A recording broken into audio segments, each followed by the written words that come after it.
Welcome back to Stillwater's Morning Scramble. Jordan filling in for Steve. We're halfway through the week.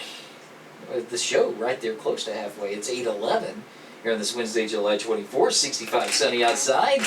Nice cool morning. In fact, I didn't really need to, but I put my jacket on just to say I could because it was about 59 when I got up and got out. So Daniel Thrasher was in. He's like, "Hey, we got an audible we're pulling." I'm like, "Okay, that's fine." I played sports. I called a few audibles when I was a quarterback, and he's got Cordell Elsner in with us with a couple of bright young minds. Can we put it that way, Cordell? Yes, absolutely. Yeah. So I'll let you, since you set it up here, I'll let you kind of set up who, I mean, I've got their names, but I'm going to let you set up who they are and kind of why we got them here today.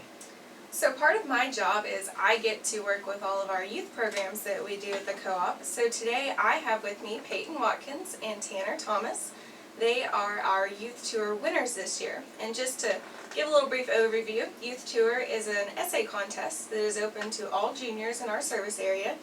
And you enter your essay, and then we go through the selection process there, and then the top 6 will come in for a banquet and present. And then we send our 2 winners to an all-expense-paid trip to Washington, D.C. for a week. And that's where they just got back from about the middle of last month, I believe. So it's fresh on their minds, and they are excited to tell us about it. Is D.C. as wild as we, as it seems on TV? No. The traffic is. Yeah, go ahead and step up a little closer to the mic. The traffic is. The traffic is. The traffic is. The politics are too. But yeah, that's all we see all the time. But first off, I want to talk about the process of doing this. So you see this, you do this essay, grand prize going to D.C. What was the essay about for each of you? Like, what did you write your essay about? Go ahead. I'm Tanner Thomas. My essay was about what technology, well, we both had the same prompt, which was what technology use looks like in 10 years. So it was kind of an imaginary utopia essay where you kind of pictured the places that power and electricity would take the next generation when we're further down the road. So you've been in the future, according to this essay. Where does it take us? Simple answer, up. Farther, I guess. Yeah, just it's really neat to even see. One thing I pointed out in my essay was the iPhones have been around for about 10 years, and if you kind of look at that line of improvement, 10 years from now is going to be pretty wild. Yeah, well, and it's just crazy too because we're so technology, we're so dependent on that more so than ever before. Oh, yeah. It's like when the lights went out in New York, Yes. people were just going crazy all of a sudden. So I'd imagine when you're trying to look in that crystal ball 10 years from now and you're looking for that utopia or dystopian, whatever it might that's be, true. which there's a lot of TV shows about that. I would imagine, like Peyton, this essay, it was really neat to be able to be creative and put yourself in those shoes because I just think of myself. I am 15 years now removed from my senior year. I'm dating myself here, but yeah, it's not too bad. Really. Yeah, but I'm 15 years removed, and I'm amazed by how far technology's come over the years. And I would have never been able to even fathom that. And then you guys were sitting here trying to fathom that in the essay, and then Peyton, you had to present this to the people at Central Electric. I think the presentation was probably the hardest part. I spent a few hours every night leading up to it trying to memorize it and know it front to back because when I started I had no prior knowledge about electricity or how it worked, and I kind of looked at what the current problems were and how I thought that would change in the future because I had to start from scratch at that. I could talk about this all because I mean there's like I know one thing like the computer hacking, security grids. I mean this is stuff I don't know how your essay turned out, but I'm sure like you're researching all this stuff and I'm sure you're getting your eyes opened as well. Absolutely. It made me consider wanting a career in this field because it's incredible and you kind of overlook it as a normal person. You use technology and electricity every day and you kind of forget how amazing it is. Yeah. Well, I would imagine, Cordell, that when you hear somebody say, "Oh, maybe you're thinking about a career in this," all of a sudden, things are you like hearing that? Oh, don't it you? just makes me feel warm and fuzzy. Like, man, if I don't succeed at adulting very much, but that maybe feels like one tally mark in my area.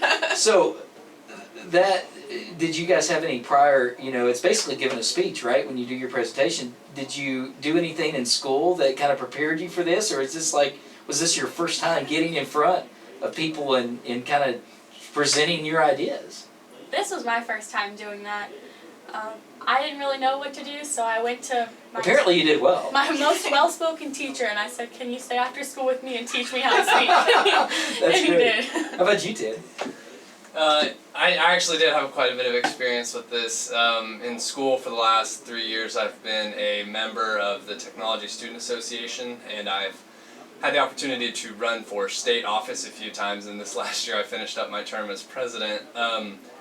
There's a lot of speaking that comes with that, and but I can say, speaking on a topic that you're less than familiar with, it is kind of like, people who are familiar exactly, with it. exactly. You're the idiot in the room. It's not quite speaking in the same way that you might think about it. Well, I find it interesting because, I know through FFA you have speech and debate, things like that there's a lot of opportunities. Oh, yeah. And it's important. I mean, to really get far, you have to understand that you have to be able to communicate. So I'm sure, you had the experience, Peyton, you were kind of getting it here. I'm sure that outside of, and we're going to get the DC trip and all that, but these were valuable experiences for you, right? Absolutely. It taught me a lot, and I think the question portion of it, where our judges asked us questions about it, taught me even more.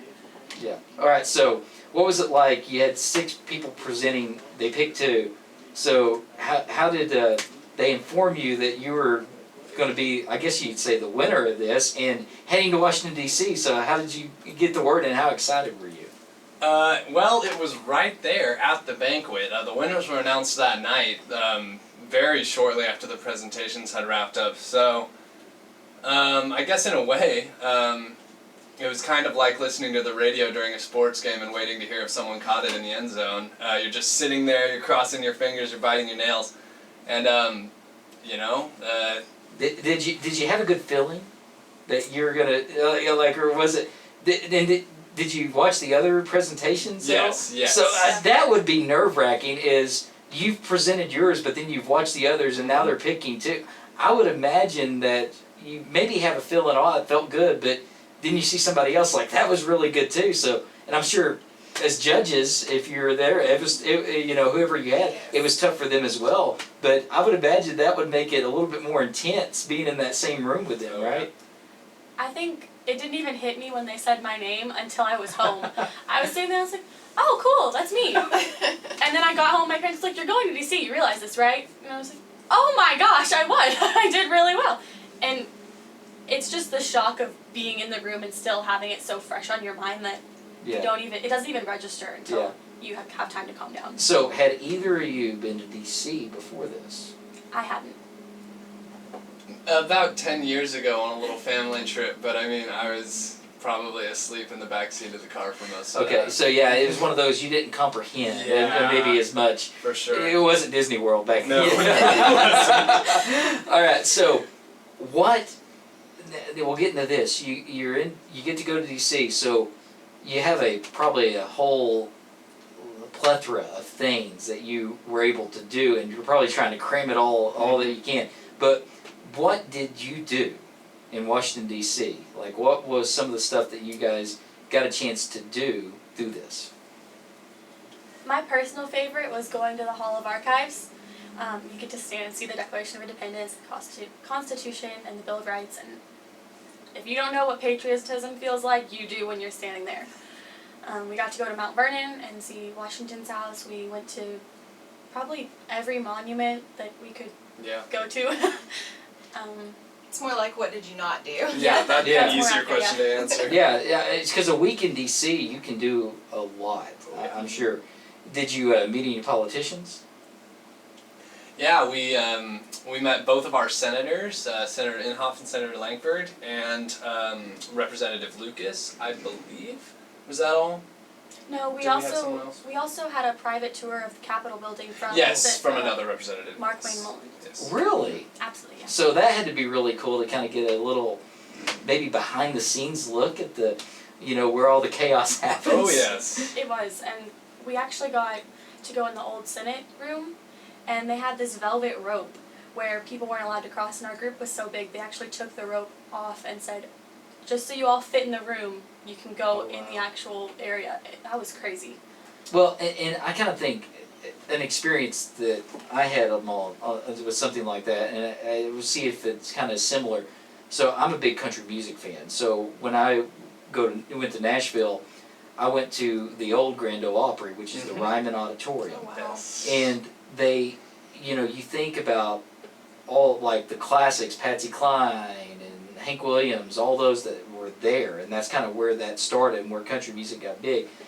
I walked in and it didn't hit me, and then all of a sudden they let you up on the stage and you're like, I am standing where all of these people were, where a lot of this history, where Johnny Cash kicked out the lights, and you're sitting there and you're like, I'm standing in that same area, and it almost just stays with you forever.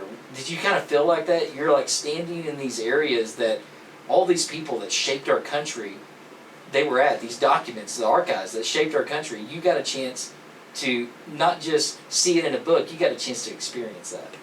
I think that there were two specific places where that really hit home. I mean, obviously, like you talked about, you're going to all of these places. Peyton pointed out the old Senate chambers. We also got to go, the Supreme Court, the Capitol, but the two places that really stood out were the balcony on the Capitol at night, where we got to stand out there and look over D.C. at night in the same area that presidents get sworn in and deliver speeches, and you kind of look out and you're like, oh, whenever there's like a march on Washington, like that's where everyone's standing. And the second place was in front of the Lincoln Memorial. There is a little stone tablet that is marked that is where Martin Luther King Jr. gave his I Have a Dream speech. So you can stand in front of the Lincoln Memorial on that tile, look out, and like you were saying, you're there and you're like, wow, look at all these people who have stood here before me, and the great moments for our country that have happened here. It was quite an experience. Yeah, I mean, that it just gives me chills you saying that, saying you stood in the spot where Martin Luther King said, I have a dream. I mean, that right there just has to, give you chills even thinking about it to this day, right? Yes, for sure. So, well, what about, you got to see all these things, it had to be fun, but is there anything like non-political related? Did you guys is there anything else in Washington you got to visit and have a good time doing? I don't know that I would say non-political. Everything that we did was pretty historical. Okay. We did do a luncheon with other youth tour kids. Okay, yeah. And we met a lot of people from other states where we got to interact with all these like-minded individuals who were really similar to us, I felt like. And it was really cool to build relationships like that in a place where none of us had any preconceived notions of each other or anything like that. We just built really strong relationships. Now, Cordell, how did Central Electric kind of get involved with doing this? And this is something that's kind of maybe a national program, and this is the two representatives from our area? Yes, so the way that it was involved in Central long before I became an employee there, but so our statewide association, Oklahoma Association of Electric Cooperatives, hosts for the state of Oklahoma. It is a nationwide, but you do it within your state, and then it goes down even narrower than that, you do it within your service area.